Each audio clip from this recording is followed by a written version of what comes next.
Valérie, vous avez beaucoup travaillé sur l'immigration. Selon vous, en quoi diffèrent les politiques américaines et européennes en la matière? Eh bien, je crois que la grande différence, c'est bien sûr le fait que les États-Unis constituent un seul pays et que l'Europe représente 28 nations souveraines.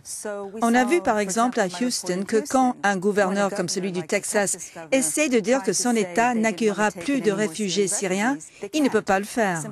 Tout simplement parce que le Refugee Act est une loi fédérale et que c'est décidé à Washington. Alors que pour l'Union européenne, on a vu avec la crise des réfugiés que Bruxelles a tenté d'imposer des quotas aux États membres, ce qui n'a pas fonctionné. Et même quand l'Union a demandé aux pays de prendre en charge les réfugiés, les États ont eu le choix d'accepter ou non. Mais je crois aussi qu'à la fois aux États-Unis et en Europe, les lois sur l'immigration sont en train de se durcir. Aux États-Unis, depuis le 11 septembre, il y a cette tendance de les durcir. Et en Europe également, avec la crise de la zone euro. Il semble que de chaque côté de l'Atlantique, la volonté soit de construire des murs. Les deux partis, républicains et démocrates, disent qu'il faut réformer le modèle américain d'immigration. Mais qu'est-ce qu'ils proposent concrètement? Dans le cas de Donald Trump, on pourrait résumer les choses en un mot, mur. Il a dit lui-même, vous savez, il défend une position radicale en voulant construire un mur entre le Mexique et les États-Unis. Il a dit aussi qu'aux États-Unis, il y a 11 millions d'immigrés clandestins et qu'il voulait tous les expulser.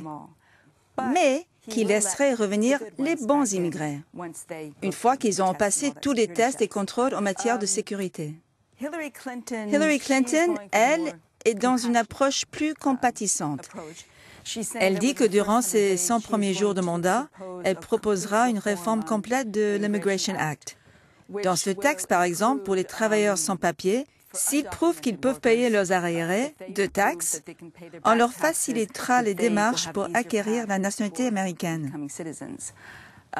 Mais dans le passé, on a vu que les présidents républicains et démocrates, Bush et Obama, ont échoué à réformer ce texte. Valérie, en fin de compte, est-ce que toute cette attention portée à l'immigration dans la campagne ne risque pas de se retourner contre les candidats, autrement dit, d'être contre-productive?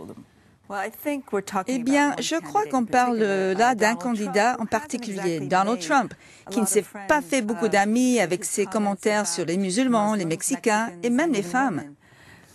Mais maintenant que les élections de novembre se rapprochent, Donald Trump commence à modérer son message. Il dit par exemple qu'il n'est pas anti-musulman, qu'il est juste antiterroriste ou bien qu'il a beaucoup d'amis hispaniques, qui travaillent dur. Donc, on va voir. Le scrutin s'annonce de plus en plus serré d'après les derniers sondages. Je pense que ce sera le vote des indécis, qui sont assez nombreux, qui va déterminer l'issue de cette élection. Thank you, Valerie. Thank you.